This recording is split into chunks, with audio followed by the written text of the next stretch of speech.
లో పట్టాభిషిక్తుడై ఉన్నాడు ఆయన. ఆయన చుట్టూ గోగోప గోపీ జనం ఉన్నారు. ఆ మధ్యలో పూర్ణ చంద్రుల్లా కనిపిస్తున్నట్ట. అంటే పరిపూర్ణమైన పరబ్రహ్మ స్వరూపము, పూర్ణమైన కళలతో ఉన్నటువంటి గోవిందుని ఈ విధంగా వర్ణించారు మహానుభావుడు లీలాసుకుడు. అంతేకాదు గోవిందం పరమానందమని పరమానందంగా శంకరులు వారు గోవిందాష్టకాన్ని చెప్పారండి. సత్యం జ్ఞానమనంతం నిత్యమనాకాశం పరమాకాశం గోష్ఠ ప్రాంగణ రింగణలోలమనాయాసం భువనాయాసం చింతామణి మహిమానం ప్రణమత గోవిందం పరమానందం చింతామణి మహిమానం ప్రణమత. ఆయన ఎవడు? సత్యం జ్ఞానమనంతం నిత్యం అనాకాశం పరమాకాశం. ఆయన ఈ ఆకాశాదులకు అతీతుడైనటువంటి పరమాకాశ భాసురుడు, సత్యం జ్ఞానం అనంత స్వరూపుడు, ఆత్మస్వరూపుడు. గోభిర్నిగతిత గోవింద స్ఫుటనామానం బహునామానం చింతామణి మహిమానం ప్రణమత గోవిందం పరమానందం. గోభిర్నిగతిత గోవింద స్ఫుటనామానం రాసిన వారు శంకరులండి. ఎంత చక్కగా చెప్తున్నారు. గోభిర్నిగదిత, గోభిహి అంటే వేదవాక్కుల చేత, నిగదిత చక్కగా చెప్పబడిన గోవింద అనే పేరు గలవాడు. ఆయన గోవిందుడిని ఎవరు చెప్పారు? వేదములు చెప్పేట కనుక వేదవాక్యముల ద్వారా ఆయన గోవిందుడు అని చెప్పబడింది. గోవింద శబ్దానికి ఇంత అర్థం ఉన్నది. కనుక గోవింద పట్టాభిషేకం అంటే నా ఇంద్రియాలకి, నా ప్రాణాలకి, నా బుద్ధులకి నువ్వే ప్రభువువి అనే పట్టం కట్టడం. ఇది మనం నిజానికి ఈరోజు గోవింద పట్టం కట్టుకుంటే నా సర్వస్వం నువ్వే అని స్వామికి ధారపోయడమే. అది గోవింద పట్టాభిషేకం. మన బ్రతుకుని మనమేలడం కాదండి, గోవిందుడు ఏలుకోవాలి. కనుక గోవింద అనే నామాన్ని ఇంతసేపు నా చేత చెప్పింపజేసిన మీ అందరికీ కృతజ్ఞతలు చెప్తూ గోవింద పట్టాభిషేక ఘట్టాన్ని మనం పూర్తి చేశాం. అయితే ఇక్కడ ఒక చిన్న మర్మం ఉంది. ఆయన మీరేం డౌట్ పడకండి, దీనికి ఎందుకు రండి అన్నాడు. వాళ్ళందరూ పరవశంతో కృష్ణుడిని చూస్తూ రాళ్లవానం విషయమే మర్చిపోయారు. నందవ్రజంలో వాళ్ళ కృష్ణుడిని చూస్తూ పరవశించిపోయారట. కానీ ఒక భావుకుడు ఇక్కడ ఒక చిన్న కల్పన చేశాడు. అది నిజానికి భాగవతంలో లేదు, కానీ ఈ కల్పన మనందరికీ పనికొస్తుంది. ఎంత చక్కటి భావన చేశాడంటే ఆయన ఎత్తిపెట్టి నిలబెట్టేటండి. అనేక మంది లోపల చేరారు, చక్కగా హాయిగా ఉన్నారు. కానీ ఇందులో రకరకాల వాళ్ళు ఉన్నారు. ఈయన 7 ఏళ్ల పిల్లవాడు, అక్కడ 70 ఏళ్ళ వృద్ధులు కూడా ఉన్నారు, పైగా మంచి శాండోలు అందరూ ఉన్నారు. వాళ్ళందరికీ ఏమనిపిస్తుంది? ఒక కుర్రాడు అంత చేస్తూ ఉంటే మనం ఏం చేయలేకపోయాం అనిపించదా? కొందరికి అనిపించిందిట, ఏదో పిల్లాడు ఎత్తాడు కానీ ఎంతసేపు పడతాడో ఏమిటో, ఎందుకైనా మంచిది మనం కూడా కాస్త చెయ్యి వేద్దామని ఆ కర్రలో పెట్టేటండి అడ్డు. మరికొందరు ఘటకులు ఉన్నారు, వాళ్ళు ఏమిటంటే ఎత్తాడు కానీ ఎప్పుడు పడేస్తాడో ఏమిటో, పట్టుకోగలడో ఏమిటి లేదో అనుకుంటూ భయంతో కొంచెం బయటకు వచ్చేటండి. రాగానే రాళ్ళవని నెత్తి మీద పడింది. మళ్ళీ ఆ భయంతో లోపలికి వచ్చేట. ఇటు లోపల ఉండలేకపోతున్నారు, అటు బయట వెళ్ళలేకపోతున్నారు. నెత్తి మీద రాళ్ళవాన పడుతుంది. కొందరు మేము కూడా చెయ్యి వేసాం తృప్తి పడిపోతున్నట్ట. తర్వాత చెప్తారు మేము కూడా కర్ర వేసాం కనుక అంతసేపు పట్టుకోగలిగాడు ఆయనని, ఇలా పట్టుకుంటున్నట్ట. మరికొందరు ఉన్నారండి, వాళ్ళు ఈ కొండ పడిపోతుందేమో భయం లేదు, అటు రాళ్లవాన పడుతుందని ఏమీ లేదు. ఎందుకంటే కృష్ణుడు అంటేనే అన్నిటి కర్షణం చేసి పట్టేవాడని నిన్ననే చెప్పుకున్నా. అది చూపిస్తున్నాడు, కృష్ణ శబ్దానికి మరొక అర్థం చూపిస్తున్నాడు. ఆ విధంగా పట్టి ఉన్నాడు. ఈయనుండగా మాకేం భయం, మేమేం చేయాలి? మేము కొండ గురించి ఆలోచించాం, వాన గురించి ఆలోచించాం, మా కళ్ళారా ఈ కృష్ణుడిని చూస్తూ ఆనందిస్తాం చాలు. ఈ పరమమోహనమైనటువంటి స్వామిని చూస్తూ ఆనందిస్తాం. వాళ్ళకి ఏ స్పృహ లేదు, వాళ్ళొక్కరే కృష్ణానందాన్ని అనుభవిస్తున్నారు. మిగిలిన వారందరూ ఏం చేస్తున్నారు? టెన్షన్. కానీ కృష్ణుడు ఇప్పుడు ఎవరిని రక్షిస్తున్నాడు చెప్పండి? ముగ్గురిని ఆయన ఒకేలాగా రక్షిస్తున్నాడు. అంతేగాని తనను చూసేవారిని ఒకలాగా, కర్ర పెట్టే వాళ్ళని ఒకలాగా, అటు ఇటు తిరిగే వాళ్ళని ఒకలాగా చేస్తున్నాడా? ముగ్గురిని ఒకేలా రక్షిస్తున్నాడు. కానీ ముగ్గురు ఒకేలా లేరు. చూడండి, ఇక్కడ ముగ్గురు ఒకేలా లేరు. ఒకడికి తీవ్రమైన టెన్షను, ఆ టెన్షన్తో లోపల ఉండలేకపోతున్నాడు, బయటికి వెళ్ళలేకపోతున్నాడు. బయటికి వెళ్తే రాళ్ళవాన కూడా కుదురుతుంది. ఇంకొకడు నేనే అంతా అనుకుని అహంకరిస్తున్నాడు. వీళ్ళ అహంకార వికారం వాళ్ళకుంది, ఈ టెన్షన్ వీడుకుంది. ఇవి లేని వాళ్ళు వాళ్లే. అలాగే ప్రపంచంలో పరమాత్మ అందరికీ ఒకే విధమైన కృపని ఇస్తున్నప్పటికీ అజ్ఞానులు తామే ఏదో నిర్వహిస్తున్నామనుకునే అహంకారంతో కొట్టుకుపోయే వాళ్ళు కొందరు, ఎప్పుడేమైపోతుందో అనేటటువంటి భయంతో తిరుగాడేవాళ్ళు. ఈ టెన్షన్లకు కానీ అహంకారాలకు కానీ పరమాత్మ కర్త కాడు. ఆయన అందరికీ రక్షకుడే, కరుణామయుడు. కనుక కరుణామయుడు, రక్షకుడు, ప్రభువు అంటే మనకు ఎప్పుడో ఉన్నాడు కృష్ణుడని చెప్పండి, ఇంకెవడో ఉన్నాడని చెప్పుకోవద్దు. అందరినీ కాపాడేవాడు ప్రభు అంతే. తను తాను కాపాడుకోలేక నెత్తురుడేవాళ్ళు కాదు ప్రభువులంటే. అందుకు మనల్ని కాపాడడానికి తానే కొండనెత్తినటువంటి వాడు. కనుక కృష్ణావతారం అంటే రక్షకావతారం, గుర్తుపెట్టుకోండి. రక్షకావతారం, ఆపద్బాంధవుడు కృష్ణుడు ఒక్కడే. మొత్తం కృష్ణావతారంలో మీరు చూస్తే పిలిస్తే చాలు పలికినటువంటి స్వామి. ఎవరికైనా సరే మీరు పరిశీలించండి, చిట్ట చివరికి ద్రౌపదమ్మ వరకు స్మరిస్తే చాలు పలికి అనుగ్రహించినటువంటి దైవం కనుక రక్షకావతారం అని చెప్పుకుంటున్నాం. ఈ విధంగా స్వామి గోవర్ధనగిరిని ఉద్ధరించాడండి. ఆ తర్వాత జరిగిన లీలలో ఒకప్పుడు ఏకాదశి ఉపవాసం చేసి నందుడు ఆ మరుసట్లో ద్వాదశి స్నానానికని యమునా జలంలోకి వెళ్ళగానే అక్కడ వరుణునికి సంబంధించిన ఒక భటుడు ఈయన లాక్కు వెళ్ళిపెట్టా. ఆయనకి ఎందుకు బుద్ధి పుట్టిందో మొత్తానికి నందుడిని లాక్కు వెళ్ళిపెట్టా. ఎక్కడికి వెళ్ళాడో ఎవరికీ తెలియలేదు. కానీ స్వామికి తెలియకుండా ఉంటుందా? తిన్నగా వరుణుని నగరానికి చేరేట. అప్పుడు వరుణుడు వచ్చి పాదాల మీద పడి, స్వామి ఏమిటి చెయ్యాలి, ఏమిటి సెలవని. ఏం లేదు, మా నాన్నని నీ భటుడు కూడా ఎత్తుకొచ్చాడు, తీసుకురమ్మని చెప్పు అన్నట్ట. అవునా అని చెప్పి వరుణుడి తీసుకువచ్చి, చాలా సంతోషం, ఇప్పుడు ఈ భటుడిని శిక్షించాలా, వరుణుడు నందుడిని తీసుకువచ్చి ఇప్పుడు ఈయన శిక్షించాలా లేక వదిలేయాలో నాకు తెలియడం లేదన్నట్ట. ఎందుకంటే మీ నాన్నని బంధించి తేవడం దోషమే, కానీ ఆయన్ని బంధించి తేవడం వల్ల నువ్వు వచ్చావు కదా నా లోకానికి, ఈ భాగ్యం నాకు దొరికింది కనుక నాకు చాలా ఆనందంగా ఉంది, నారాయణ నమస్కారం చేసేట్టు. ఇదంతా నందుడు చూసేటండి. తర్వాత వ్రజానికి వచ్చేసాడు నందుడు. వచ్చి మళ్ళీ మీటింగ్ పెట్టాడు అందరిని పిలిచి, మనం అనుకున్నామే గోవర్ధనగిరిని ఎత్తినప్పుడు ఈ నారాయణుడని, నిజమే వరుణుడు చెప్పగా నా చెవులతో నేను విన్నానని. అయితే ఇంకే సాక్షాత్ పరమాత్మ మన యొక్క గోకులంలో నడయాడుతున్నాడు. కనుక మనం ఏం చేయాలంటే ఆయన్ని శరణి వేడి, స్వామి నీ యొక్క దివ్య స్వరూపాన్ని, నీ దివ్య తత్వాన్ని మాకు అనుగ్రహించమని అడుగుదాం. ఇది చాలా ముఖ్యమైన ఘట్టం. చాలామంది దాటేస్తారు, కానీ ఇక్కడ ఒక అద్భుతమైన విషయం ఉన్నది. మొత్తం నందుడితో సహా గోపకులందరూ కృష్ణుడి దగ్గరికి చేరి వాళ్ళు అడిగేట, స్వామి నీ యొక్క దివ్య తత్వాన్ని మాకు తెలియజేయాలి, నీ దివ్యానందం ఏది ఉన్నదో అది మాకు అందించు అని అడిగేట.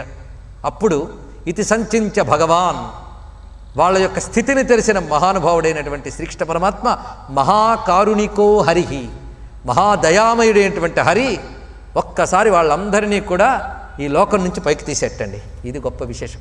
అంటే వాళ్ళకింకా ఈ నందవ్రజనం, ఈ భూలోకం, వీటన్నిటి నుంచి తీసుకువెళ్ళి దర్శయామాస లోకం స్వం గోపానాం తమసపరం, తమసపరం చీకటికి ఆవల ఉండేటటువంటి తన దివ్యలోకంలోకి వీళ్ళందరినీ తీసుకువెళ్ళట. ఇక్కడ లోకము అంటే మామూలుగా మనం చూసేటువంటి లోకమనే కాదు, లోకం అంటే స్థితి అని అర్థం చేసుకోవాలి. ఏమిటా స్థితి? లోకంబులు లోకేశులు లోకస్తులు తెగిన తుది నలోకంబగు పెంజీకటి కవ్వల యవ్వండేకాకృతి వెలుగు అతని నే సేవింతున్నని గజేంద్రుడు వర్ణించినటువంటి స్థితి. అన్ని లోకాలకి ఆవల, కాలమునకు ఆవల. ఎందుకంటే సృష్టిలో లోకాలన్నీ కాలాధీనములు, కానీ పరమాత్మ యొక్క లోకం కాలాతీతం.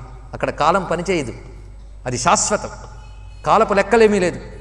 ఇది సగుణంగా చెప్తే స్వామి యొక్క దివ్యలోకమైన గోలోకం అని చెప్పుకోవచ్చు, నిర్గుణంగా చెప్తే పరమాత్మతో తాదాత్మ్య స్థితి అని చెప్పుకోవచ్చు, ఏదన్నా ఒకటి. ఈ విధంగా దివ్యమైనటువంటి ఆ చోటుకి తీసుకువెళ్ళాడు స్వామి. ఆ చోటు ఏమిటో చెప్తున్నాడు. సత్యం జ్ఞానమనంతం యద్బ్రహ్మజ్యోతి సనాతనం. బ్రహ్మజ్యోతి తత్వం అది. జ్యోతి అంటే పూర్ణ చైతన్యము అని అర్థం. ఆ పూర్ణ చైతన్య తత్వము సత్యం, జ్ఞానం, అనంతమైన బ్రహ్మతత్వము. ఏ తత్వాన్ని త్రిగుణములు దాటిన మునులు చేరతారో చూడండి ఇక్కడ, యద్ధి పశ్యంత్య మునయో గుణాపాయే సమాహితాః. ఏ తత్వాన్ని త్రిగుణములని దాటిపోయినటువంటి గుణాతీతులైన యోగులు చేరతారో ఆ తత్వాన్ని పరమాత్మ వీరికి అనుగ్రహించాడు, అంటే మోక్షాన్ని అందించాడు. మొత్తంగా అక్కడ ఉన్న వారందరికీ కూడా స్వామి కైవల్యాన్ని ఇస్తున్నాడు. వాళ్ళు మునిగిపోయారట ఆ దివ్యమైన ఆనందంలో. అది ఒక మడుగు. తేతు బ్రహ్మహ్రదం నీతా మగ్న కృష్టేన చేద్ధృత దదృశ బ్రహ్మణో లోకం యత్రాక్రూరోధ్యగాత్ పురా. ఆ దివ్యమైనటువంటి ఆ స్థితిని బ్రహ్మహ్రదము అన్నాడు ఇక్కడ. అంటే బ్రహ్మమనే మడుగు అన్నాడు. అంటే అక్కడ ఏదో పెద్ద మడుగు ఉంది అందులో మునిగారని కాదు. ఇక్కడ మడుగులో మునగడం అంటే అర్థం మరి భౌతికమైన ఏ స్పృహ లేకుండా అందులోనే లీనమైపోవడం అనడాన్ని బ్రహ్మహ్రదము అంటారు. మీకు విష్ణు శాస్త్రంలో మహాహ్రదో మహాగర్తో మహాభూతో మహానిధి అని నామాలు కనిపిస్తాయి, దాన్ని ఇక్కడ స్మరించండి. మహాహ్రదము అంటే లోతైనటువంటి అనంతమైనటువంటి తన యొక్క సచ్చిదానంద అనుభవమే ఇక్కడ చూపిస్తున్నాడు. ఆ సచ్చిదానంద అనుభవాన్ని వీళ్ళందరూ పొందారు. నందాదయస్తు తందృష్ట్వా పరమానంద నిర్వృతా.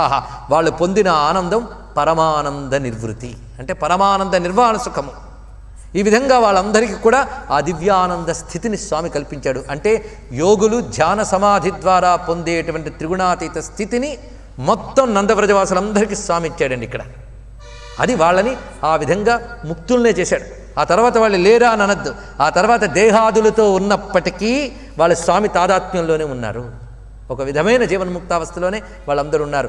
ఈ విధంగా కృష్ణ పరమాత్మ మొత్తం నందవ్రజం వాసులందరికీ మోక్షం ఇచ్చాడని నిన్నటి వరకు నేను చెప్పినది ఈరోజు గోవర్ధనగిరి ఉద్ధరణ తర్వాత జరిగిన లీల ఇది. కనుక గోవర్ధనగిరి గోవింద పట్టాభిషేకం తర్వాత జరిగింది. ఇదంతా ఎవరికి చేశాడు? గోపకులకి. మరి గోపికలకు వాళ్ళకి ఇదే ఆనందాన్ని ఇవ్వాలి. ఈ జీవులకి ఇలా ఇచ్చాడు, మరి ఆ జీవులకి ఎలా ఇవ్వాలో ఆయనకి తెలుసు. కనుక ఆ జీవులకి ఏ విధంగా ఆ దివ్యమైన బ్రహ్మానంద స్థితిని కల్పించాడో మనం తెలుసుకోబోతున్నాం. ఆ దివ్య లీలయే రాసలీల, కృష్ణ రాసలీల. భాగవతంలో రాసలీల అనేది చాలా ముఖ్యమైనటువంటి ఘట్టం. ఇది 5 అధ్యాయాల ఘట్టం. ఇది 5 అధ్యాయాలు. దశమస్కంధంలో 29వ అధ్యాయం నుంచి 33వ అధ్యాయం వరకు రాస పంచాధ్యాయి అని చెప్పబడుతుంది. ఇందులో 5వ అధ్యాయం రాసలీల, మిగిలిన 4 అధ్యాయాలు రాసలీలలోకి ప్రవేశాలు. ఇది పూర్తిగా యోగం, ఇది పూర్తిగా జ్ఞానం, ఇది పూర్తిగా మోక్షలీల. రాసలీల అంటే మోక్షలీల. కృష్ణలీలలు 2 రకాలుగా ఉంటాయి, ఆరాధ్యలీల, ఆదర్శలీల. ఆరాధ్యలీల అంటే కొన్ని లీలలు మనం అనుకరించలేం, నమస్కారం చేసి దాన్ని ఆరాధించాలి. కొన్ని లీలలు ఆదర్శంగా తీసుకోవాలి. అలాగా ఆరాధ్యలీలలు కొన్ని ఉన్నాయి. అందులో గోవర్ధనగిరిని ఎత్తడం ఆరాధ్యలీల, ఆదర్శలీల కాదు. ఎందుకంటే మీరు నేను ప్రయత్నించడం కొండ ఎత్తలేం, పుట్టగొడుగును కూడా ఎత్తలేం ఒక చేతితో, ఇంకో కొండను ఎత్తగలమని చెప్పండి. కనుక ఆరాధ్యలీలలు అవన్నీ. అగ్నిని మింగాడు స్వామి, అది ఆరాధ్యలీల. అలాగే గోపికలను అనుగ్రహించడం ఆరాధ్యలీల. ఇంత ఇంట్రడక్షన్ ఎందుకు ఇచ్చామంటే స్వామి కూడా గోపికలతో విహరించాడు కదా అని ఏ పాపాత్ముడైనా అనుకుంటే ఇది సమాధానం. ఆయన అగ్నిని మింగాడు కదా, ఆయన కొండనెత్తాడు కదా, కాళీ సర్పం మీద నాట్యం చేశాడు కదా, నువ్వు వానపామును చూసి భయపడతావే? ఆలోచించండి ఇక్కడ. ఇది స్వామి యొక్క ఆరాధ్యలీలలు. కనుక కృష్ణలీలలు 2. ఒకటి తన పరమాత్మ భావాన్ని విప్పి చూపిస్తాడు, మరొక వైపు ఆదర్శ ధర్మాన్ని చూపిస్తాడు. ఈ రెండింటినీ ఎక్కడికక్కడ జాగ్రత్తగా తీసుకుంటూ వెళ్ళాలి. అయితే పరమాత్మ భావాన్ని ప్రకటించే మోక్షప్రధాన లీలలైన ఆరాధ్య లీలలు, వీటికి మోక్షప్రధాన లీల అన్నాను. ఈ మోక్షప్రధాన లీలలు ఏవైతే ఉన్నాయో ఇవి ధర్మమునకు విరుద్ధములు కావు, ధర్మములకు విరుద్ధములు కావు, మానవ ధర్మాలతో కొలవలేనివి, మన కొలతలకు అందనివి. అవి ధర్మానికి అతీతం, అధర్మానికి అతీతం, ధర్మాధర్మములకు అతీతమైనదే మోక్షం. అది ఇస్తున్నాడు స్వామి. ఇది 5 అధ్యాయములుగా చెప్పబడుతున్నది. అయితే 5 అధ్యాయాలు పరమ పావనమైన 5 అధ్యాయాలు. వీటిని తెలుసుకోవడానికి ఒక శుద్ధమైన హృదయం ఉండాలటండి. ఆ శుద్ధమైన హృదయం ఉన్నవాళ్ళే దీన్ని గ్రహించగలరు. పైగా భాగవతాన్ని కృష్ణస్వరూపంగా మనం మొదట వర్ణించాం. అందులో ఏ స్కందము ఏ భాగమో చెప్పాం. ఇలాంటి కృష్ణస్వరూపమైన భాగవతానికి పంచప్రాణ స్వరూపాలు ఈ 5 అధ్యాయాలు అని చెప్పారు. ఈ 5 అధ్యాయాలు ప్రాణస్వరూపాలు, అంటే ప్రాణశక్తి, భగవంతునికి ప్రాణశక్తి స్వరూపములుగా ఉన్నటువంటిది. కనుక భాగవతం ప్రాణం, రాసలీల. కనుక రాస పంచాధ్యాయి భాగవతానికి ప్రాణశక్తి స్థానంలో ఉన్నటువంటిది. ఇలాంటి దివ్యమైన రాసపంచాధ్యాయి ముక్తికి ప్రధానమైనటువంటి తత్వం. ముక్తి లీల అంతా ఇందులో చూపిస్తాడు. ముక్తిని అంతటినీ కూడా మోక్షానంద లీల. ఇలాంటి లీల అర్థం కావాలంటే స్వామి యొక్క ఆహ్లాదినీ శక్తి ఒకటి ఉంది. ఆ ఆహ్లాదనీ శక్తి ఏదైతే ఉన్నదో ఆనందశక్తి, ఆహ్లాద శక్తి, ప్రేమశక్తి అని చెప్పబడుతున్న అలౌకికమైన కృష్ణుని యొక్క దివ్యశక్తి రాధాదేవి. ఆ తల్లి అనుగ్రహం లేనిది రాసపంచాధ్యాయులు ఒక అక్షరం కూడా మనకు అర్థం కాదండి. కృష్ణ భక్తి కలగాలన్నా తల్లి అనుగ్రహం ఉండాలి. అనారాజ్య రాధా పదాంభోజ రేణు అనాశ్రిత్య బృందావనం తత్పదాంకం అసంభాష్య తద్భావ గంభీర చిత్తం కథం శ్యామ సింధౌ రసస్యావగాహ అంటాడు మహానుభావుడు. కృష్ణుడు అనేవాట ఒక రస సముద్రంట, రస సముద్రం. శ్యామ సింధువు అన్నారు, ఎంత చక్కటి మాట చూడండి. నీలి సముద్రం అంటే కృష్ణుడు శ్యామ సింధువు. ఆ శ్యామ సింధువులో నువ్వు లీనమైపోవాలి అంటే 3 అర్హతలు ఉండాలన్నాడు. అనారాధ్య రాధా పదాంభోజ రేణుం, రాధాదేవి పాదాల ధూళి కణాన్ని నువ్వు ఆశ్రయించకపోతే, ఆరాధించకపోతే, బృందావనాన్ని ఆశ్రయించకపోతే, కృష్ణ కథల్ని నిరంతరం వినకపోతే కృష్ణుడనే సముద్రంలో మునగలేవయ్యా అని చెప్తున్నాడు ఇక్కడ. కనుక రాధాదేవి అనుగ్రహం లేని వాడికి కృష్ణతత్వం అర్థం కాదు. అది అందుకు రాధా అనుగ్రహం వల్లనే అది తెలుస్తున్నది. ఈ రాధ అనేది దక్షిణాదిలో ఉన్న మనకంత తెలియదు, కానీ బృందావనంకి వెళితే అక్కడ రిక్షా తోలేవాడు రాధే రాధే రాధే అంటాడు. రాధ పుట్టిన స్థలములున్నాయి, రాధాకృష్ణుని సంచరించిన స్థలములున్నాయి. సంచరించిన స్థలం కాదు, సంచరిస్తున్న స్థలాలు ఉన్నాయి ఇప్పటికీ కూడా. రాధాకృష్ణుల లీల బృందావనంలో నిత్యలీల, ఎప్పుడూ జరుగుతున్న దివ్యలీల, నిత్యలీల. యోగ్యులైన జీవులు మాత్రమే ఆ లీలలో ప్రవేశించగలరు. కనుక రాసలీల నిత్యలీల. ఆ నిత్యలీలలో ప్రవేశించాలి అంటే రాసమండల అధిష్టాత్రి రాసేశ్వరి అయినటువంటి రాధాదేవి యొక్క సంపూర్ణమైన అనుగ్రహం ఉండాలి. అందుకు ఆ రాధాదేవి యొక్క సంపూర్ణ అనుగ్రహాన్ని మనం కాంక్షిస్తూ శ్రీ రాధాకృష్ణ స్మరణ చేస్తూ ఆ స్మరణ వల్ల మనం శుద్ధ చిత్తాన్ని తెచ్చుకుని రేపటి రోజున మనం ఆ రాసపంచాధ్యాయిలో ప్రవేశిద్దాం. ఆ రాసపంచాధ్యాయిలో ఉన్నటువంటి దివ్యత్వాన్ని గ్రహిద్దాం. పైగా రాసపంచాధ్యాయిలో వాడబడ్డది యోగ భాష, సమాధి భాష అని చెప్తారు శాస్త్రవేత్తలు. ఇందులో మొట్టమొదటి నుంచి. అంతేకాదు, ఎవరికైనా మనోవికారాలు ఏవైనా కలిగితే ఆ దోషం పోవడానికి బృందావనంలో యోగులు ఎప్పుడైనా మనస్సు చంచలత్వం కలిగితే ఆ దోషం పోవడానికి ఏం చేస్తారంటే పాలను మాత్రమే స్వీకరిస్తూ రాసపంచాధ్యాయిని పారాయణ చేస్తారట. అందుకే రాసపంచాధ్యాయికి మాత్రం ప్రత్యేకమైన ఫలశ్రుతి చెప్పాడండి. ఇక్కడ గోవింద పట్టాభిషేకానికి కూడా ఫలశ్రుతి చెప్పాడు. ఇది విన్నవారికి, దీన్ని స్మరించిన వాళ్ళకి సర్వ విధములైన సుఖ సౌభాగ్యాలు కలుగుతాయి, ఈశ్వర జ్ఞానం కలుగుతుంది అన్నాడు ఇక్కడ. అంటే భగవజ్ఞానం కలుగుతుంది. ఇది దీనికి ప్రధానమైనటువంటి ప్రయోజనం. అలాగే రాసలీలకు ఒక పెద్ద ప్రయోజనం చెప్పాడు. అదేమిటంటే హృద్రుజ పోతుంది అన్నాడు. అంటే గుండె జబ్బులు పోతాయట. అనగానే హార్ట్ పేషెంట్లన్నీ అందరినీ ఇక్కడ తెచ్చి కూర్చోపెట్టాలనుకోవద్దు. గుండె జబ్బు అంటే ఏమిటి? ఇక్కడ అదే చెప్తున్నాడు. గుండె జబ్బు ఏమిటి అంటే పరమాత్మను తెలుసుకోలేకపోవడం. అది అజ్ఞానమే గుండె జబ్బు, ఇంకోటి కాదు. కనుక హృదయ వ్యాధి ఏదంటే అజ్ఞానం, అవిద్య. అది నశించాలి అంటే రాసపంచాధ్యాయి పారాయణ చేయాలన్నారు. మరి ఇంత పవిత్రమైనటువంటి అద్భుతమైన ఆ రాసపంచాధ్యాయి యొక్క విలువ తెలియడానికి ఈరోజు ఉపోద్ఘాతం మాత్రమే చెప్పడం జరిగినది. మరి ఇలాంటి అద్భుతమైన లీలలో ఆది నుండి చివరి వరకు మనం మునకలు వేయాలి.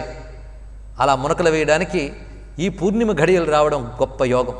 ఎందుకంటే ఇది జరిగినది కూడా శరత్ పూర్ణిమ. శరత్తు కాకపోయినా పక్కన వచ్చిన హేమంతంలో మనం ఉన్నాం. అలాంటి హేమంత పూర్ణిమ ఘడియలు రేపు పొద్దునంత పూర్ణిమ కదండి, రేపు రాత్రికి కూడా పూర్ణచంద్రుడు మనకు కనిపిస్తాడు. అలాంటి ఆ పూర్ణిమ వేళ రాసలీల జరిగిందిట. ఆ దివ్యమైనటువంటి పూర్ణిమ ఘడియల్లో ఈరోజు రాసలీల ప్రస్తావన చేసుకున్నాం. రాసలీలను రేపటి పూర్ణిమలో మనం పరిశీలిస్తాం. ఒక చిన్న భాగ్యం ఏమిటి అంటే సరిగ్గా ఇక్కడికి నెల క్రితం అంటే కార్తీక పూర్ణిమ బృందావనంలో రాసలీల చెప్పుకున్న భాగ్యం నాకు లభించింది. మళ్ళీ నెల తిరగకుండానే ఇక్కడ రాసలీల చెప్పుకుంటూ ఈ చోటుని బృందావనం చేసుకుంటున్నాం. మనం స్మరిస్తే ఇదే బృందావనం. రాధాకృష్ణులు ఎక్కడుంటే అది బృందావనం. ఈ చోట రాధాకృష్ణుని సంపూర్ణ కళలతో ప్రసరిస్తూ మన చిత్తముల యందు తమ యొక్క దివ్యశోభని ప్రసరింపజేదురుగాక అని ప్రార్థిస్తూ ఆహ్వానిస్తూ ఆవహింపజేస్తూ శ్రీ రాధాకృష్ణాభ్యాం నమః అని నమస్కరిస్తూ తిరిగి రేపటి రోజున సమావేశమవుదాం. సర్వం శ్రీ రాధాకృష్ణ చరణారవిందార్పణమస్తు. స్వస్తి. స్వస్తి ప్రజాభ్య పరిపాలయంతాం న్యాయేన మార్గేణ మహిం మహిషాః. గోబ్రాహ్మణేభ్యః శుభమస్తు నిత్యం. లోకాः సమస్తాः సుఖినో భవంతు. కాలే వర్షతు పర్జన్యః. పృథివీ సస్యశాలిని. దేశోऽयं క్షోభరహితో. బ్రాహ్మణాः సంతు నిర్భయాः. అపుత్రాः పుత్రిణः సంతు పుత్రిణः సంతు పౌత్రిణः. అధనాः సధనాः సంతు జీవంతు శరదాం శతం. మంగళం కోసలేంద్రాయ మహనీయ గుణాత్మనే చక్రవర్తితనూజాయ సార్వభౌమాయ మంగళం. వేద వేదాంత వేద్యాయ మేఘశ్యామలమూర్తయే పుంసాం మోహనరూపాయ పుణ్యశ్లోకాయ మంగళం. శ్రీమద్రమారమణ గోవిందో హరి గోవింద. శ్రీరాధారమణ గోవింద. శ్రీరాధారమణ గోవింద. శ్రీరాధారమణ గోవింద. నమః పార్వతీపతయే. హర హర మహాదేవ.